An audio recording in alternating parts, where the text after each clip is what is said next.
The night was thick with tension, the kind that makes your breath catch in your throat. Inside the Tower of London, the air was heavy with the stench of fear and the clanking of iron chains.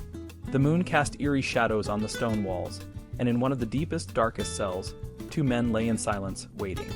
Roger Mortimer of Chirk, an older man with a lined face and a determined glint in his eye, and his nephew, Roger Mortimer of Wigmore, a young, wiry knight with a look of fierce resolve. They were both marked for death, but they weren't ready to give up just yet. The tower was a place of despair, a place where the king's enemies were sent to be forgotten. But tonight it was a place of hope. The deputy constable, Gerard had a plan. He had been bribed, threatened, and convinced that helping the Mortimers escape was the only way to save their lives. As the clock struck midnight, Dalspey slipped a sleeping draught into the drinks of the constable and the guards. He moved quickly and silently, his heart pounding in his chest. He reached Roger Mortimer of Wigmore's cell first. The lock turned with a soft click, and the young knight stood up, his eyes wide with a mix of fear and determination. Dalspey motioned for him to follow, and they slipped through the castle kitchens, where the sounds of the night kitchen staff were drowned out by the rustling of their footsteps. They made their way to the southern wall of the tower, where a small boat was waiting in the shadows of the river. Roger of Chirk, who had been waiting in another part of the castle, joined them. The three men climbed over the wall, their hands shaking but their hearts full of a desperate hope. The boat was small and creaky, but it was their only chance. They pushed off into the dark waters of the Thames, the sound of the splashing oars the only thing breaking the silence. As they rowed away, the tower loomed behind them, a dark, menacing silhouette against the night sky.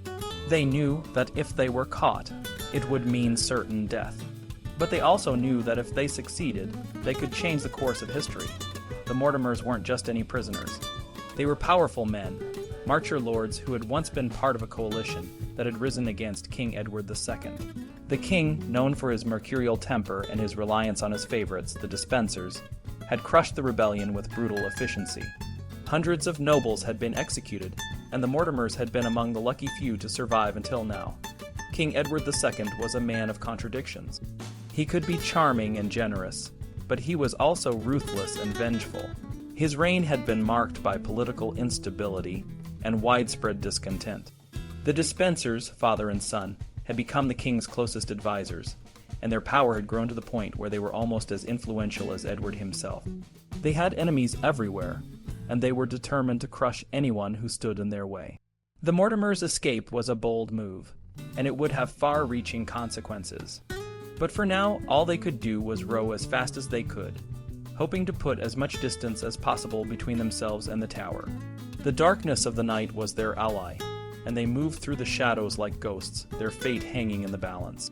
As the boat carried them farther and farther from the tower, the Mortimers knew that their journey was only beginning. They were fleeing not just from the king's wrath, but from the very system that had allowed such tyranny to flourish. They were determined to fight back, to take down the Despensers, and to restore order to a kingdom that seemed to be on the brink of collapse. But the road ahead would be long and difficult, and the stakes were higher than ever. The king's grip on power was strong, and the Despensers were cunning and ruthless. The Mortimers would need all their strength, their wits, and their allies if they were to succeed.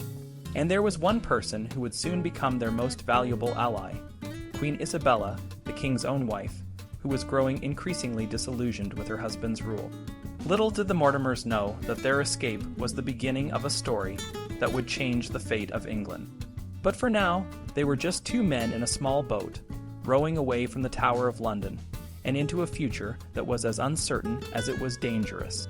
Once atop the wall, Mortimer and Dalspey quickly unfurled a rope ladder.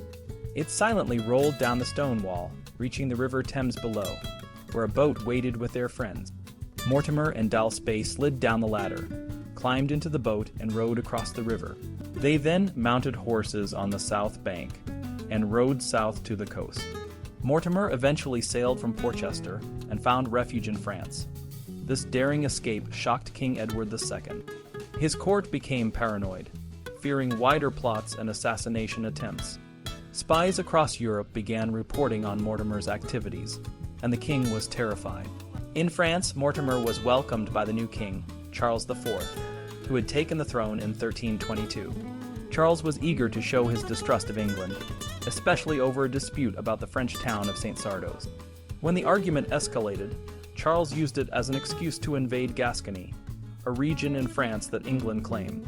In August 1324, he sent thousands of troops to the borders and began attacking English-held towns. England and France were at war again. Back in England, King Edward II faced a tough decision. He couldn't trust most of his subjects, and his only loyal supporters were a few well-paid favorites. When he planned to lead an army to Gascony, he realized leaving could leave England vulnerable. If he left the Despensers behind, they might be overthrown like Gaveston. He also feared Mortimer's plots on the continent. Instead of crossing the Channel, Edward sent envoys to negotiate peace. When this failed, he sent his wife, Queen Isabella, to France. Isabella was King Charles IV's sister, and had always been loyal to Edward, despite being treated poorly. Her lands were confiscated, her servants exiled, and her allowance cut. She even wrote to her brother, complaining about her treatment. Despite this, she had always remained publicly loyal, but now she saw an opportunity. When Isabella arrived in France, she was warmly welcomed by her brother. She tried to negotiate peace, but it didn't go well. After extending a temporary truce, she stayed in France, touring her brother's lands and waiting for Edward to pay homage to Charles. But Edward refused to go, fearing leaving England and the Despensers. Instead, he sent their 12-year-old son, Edward of Windsor, to pay homage. The young prince arrived in September 1325 and paid homage for Gascony and Ponthieu. After this, Isabella and her son were expected to return to England, but they refused. In November, Isabella wrote a letter to Edward, expressing her deep hatred for the Despensers and refusing to return until they were removed. She wore black mourning clothes, making a powerful statement about her suffering. Edward was furious. He wrote angry letters to Isabella and asked the bishops to persuade her to return, but Isabella was determined. She had her son, her brother's support, and a growing coalition of disaffected nobles. In late 1325, she made a shocking move. She allied with Roger Mortimer, the man who had escaped from the tower. In September 1326, Isabella, Mortimer, and the young prince landed in Suffolk with a small army. Edward was dining in the Tower of London when he heard the news. He was dismayed, but realized that the small force meant many of his enemies were already in England. News of their arrival spread, and supporters flocked to Isabella's side. She promised to protect the church and rid the realm of the Despensers. In London, the citizens revolted. They beheaded John Marshall and the Bishop of Exeter, both Despenser allies.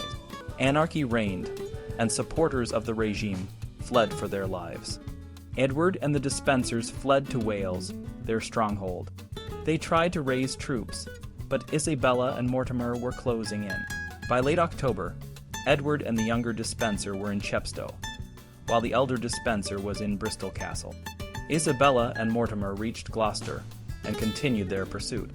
More nobles joined their cause, including Edward's half-brother, Thomas of Brotherton, and Henry of Lancaster. On October 18th, Bristol Castle was besieged. After 8 days, the castle fell, and the elder Despenser was captured. While this was happening, Edward and the younger Despenser tried to flee to Ireland. They boarded a ship at Chepstow, but the wind was against them.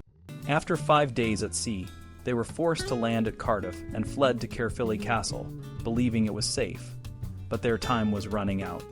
The air was tense in Bristol, as Isabella and Mortimer issued their statement. They argued that since King Edward II had left the realm, his son, Edward, should take control of the government. The statement, recorded on the close rolls, claimed that prelates and barons, including important figures like the Archbishop of Dublin and several bishops, agreed.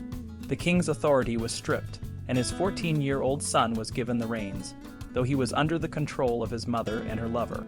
On October 26th, young Edward assumed his responsibilities.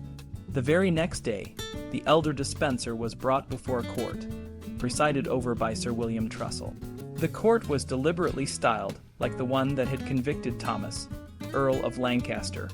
Despenser was charged with robbery, treason, and crimes against the church.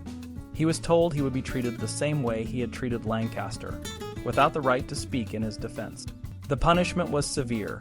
He was hanged, drawn, quartered, and beheaded in a public spectacle in Bristol. His head was sent to Winchester to be displayed. As news spread, it became clear that King Edward's days were numbered. His tenants in Wales refused to defend him, and on October 31st, his household deserted him, leaving him with only a few loyal retainers. The king, along with Despenser and the royal chancellor, Robert Baldock, fled to the Cistercian abbeys at Margam and Neath. But they were pursued by a group of barons, including Henry of Lancaster, who were seeking revenge for past wrongs. The king and his followers tried to escape to the castle of Antrisant, but they were captured in a wooded area.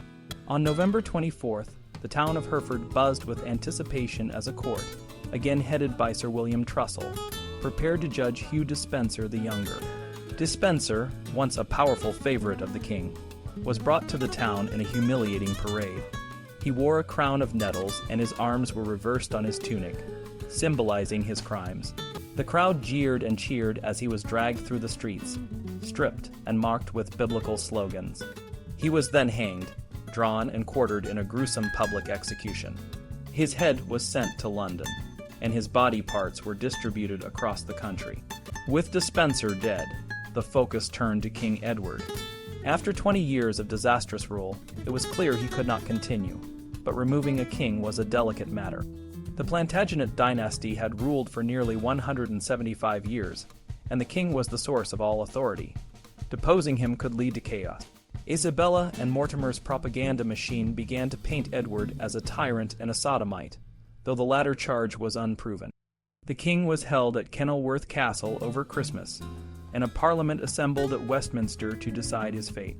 The Bishop of Hereford, Adam Orleton, claimed Edward was a threat to Isabella's life, and the king refused to attend the proceedings, believing they lacked legitimacy. On January 12th, the Bishop of Hereford addressed Parliament, asking if Edward II should continue as king or be replaced by his son. By the end of the day, it was decided that Edward should be replaced, and a list of accusations was drawn up. The next day, Roger Mortimer announced the magnate's wish to remove the king, and leading bishops gave sermons to support the decision. The Archbishop of Canterbury introduced the new king, Edward III, and oaths were sworn to protect Isabella and her son. On January 24th, London woke to the news that Edward had resigned the government. A new king was appointed, and Edward was reduced to Edward of Caernarfon. Sir William Trussell formally withdrew homage on behalf of the kingdom, and oaths were sworn to the new king. Edward III was crowned at Westminster on February 1st, in a ceremony arranged with unprecedented speed. The hall glittered with precious cloth and gold, and the coronation was a lavish affair, a stark contrast to the bloody events of the previous year. The new king swore the same coronation oath as his father, promising to uphold the laws and customs of the realm. The celebration was a powerful message. The old king had fallen, but the crown remained supreme. However, the new regime faced challenges. Edward III, though 14, was not old enough to rule on his own. Queen Isabella and Roger Mortimer took control, with the Queen managing access to her son and Mortimer handling government affairs. They quickly began to rehabilitate the outcasts of the previous reign, reversing the treason charges against Thomas, Earl of Lancaster, and his allies. Mortimer reclaimed his lands and pursued other territories, while Isabella accumulated vast wealth from her dowry and additional estates. The new government also faced urgent foreign policy issues. Peace with France needed to be secured, Scotland required a show of force, and Edward needed a bride to ensure the continuation of the royal line. Despite these challenges, the coronation of Edward III marked a new beginning, though the path ahead was uncertain. The year 1330 was a turning point for young Edward III. For years, he had been overshadowed by the powerful and ruthless Roger Mortimer, who, along with Edward's mother, Isabella, had taken control of the kingdom. Edward was now a husband and a father, but he was not the king he was meant to be. He was a puppet, and Mortimer was pulling the strings. The final straw came when Mortimer ordered the execution of Edward's half-uncle, Edmund, Earl of Kent. Kent had been accused of plotting to free the deposed King Edward II, who was rumored to be alive. Despite Edward III's desperate pleas for mercy, Mortimer had Kent put to death in a brutal and public manner. This act of cruelty and the unjust treatment of his family members ignited a fire within Edward. He realized that he could no longer stand by and watch his kingdom crumble under Mortimer's tyranny. Edward began to gather a small group of loyal supporters, including William Montagu, Earl of Salisbury, and Sir William Windsor, the governor of Windsor Castle. They met in secret, plotting their next move. Edward knew that he needed a plan that was both swift and decisive. The kingdom was on the brink of chaos, and the people were growing restless under Mortimer's harsh rule. In October 1330, Edward and his supporters made their move. They were staying at Nottingham Castle, a place where Mortimer and Isabella often held court. The castle was heavily guarded, but Edward's men discovered a secret underground passage that led directly into the castle. Under the cover of darkness, they crept through the tunnel and emerged inside the castle walls. The element of surprise was on their side. Mortimer and his followers were caught off guard. In a fierce confrontation, Mortimer was captured and dragged before the young king. Isabella, who had been a willing partner in Mortimer's schemes, was also taken into custody. Edward, now in control, ordered Mortimer to be put on trial for treason. The trial was swift, and Mortimer was found guilty. He was hanged at Tyburn on November 29, 1330, ending his reign of terror. Isabella, once a powerful queen, was stripped of her authority and sent to live under house arrest at Castle, Rising in Norfolk. Edward III, now free from Mortimer's influence, began to rule in his own right. He immediately set about restoring order and rebuilding the kingdom. He called a parliament to address the financial crisis and to seek the support of the nobility and the people. Edward's leadership and charisma began to shine through, and the kingdom slowly started to recover from the years of misrule. One of Edward's first acts as the true king was to ensure the security of his realm. He strengthened the defenses of the coastal towns and the border with Scotland. He also began to rebuild the alliances that had been neglected during Mortimer's rule.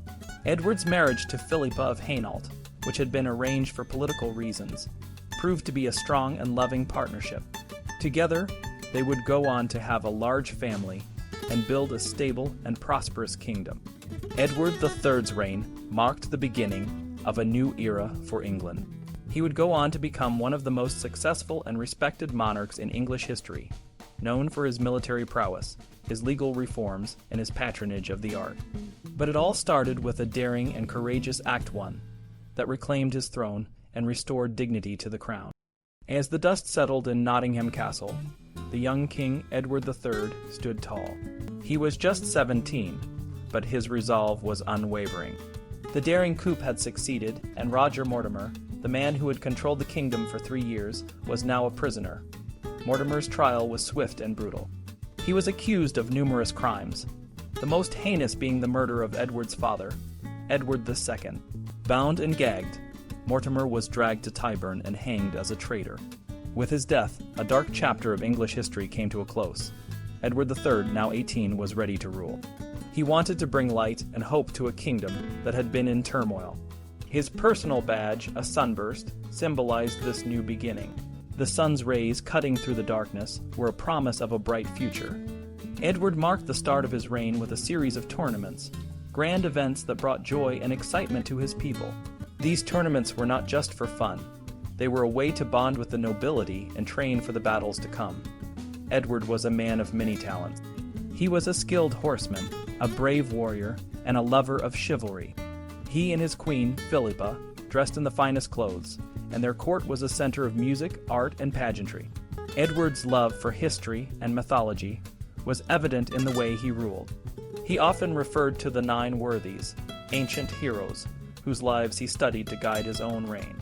He was particularly devoted to his grandfather, Edward I, and often visited his tomb to pay his respects. Despite his royal status, Edward understood the importance of connecting with his people. He sometimes fought in tournaments incognito, blending in with the other knights. This humility and his genuine care for his subjects earned him their love and loyalty. Edward's reign was marked by a mix of grandeur and personal touch. He was a king who ruled with both heart and mind. The years ahead would be filled with challenges, but Edward III was ready. He had shown that he was willing to take bold actions to protect his kingdom and his people. As he stood at the beginning of his reign, the King of England was not just a figurehead. He was a leader, a warrior, and a visionary. The future was uncertain, but with Edward III at the helm, the possibilities were endless. The kingdom, once beggared and divided, was on the path to greatness.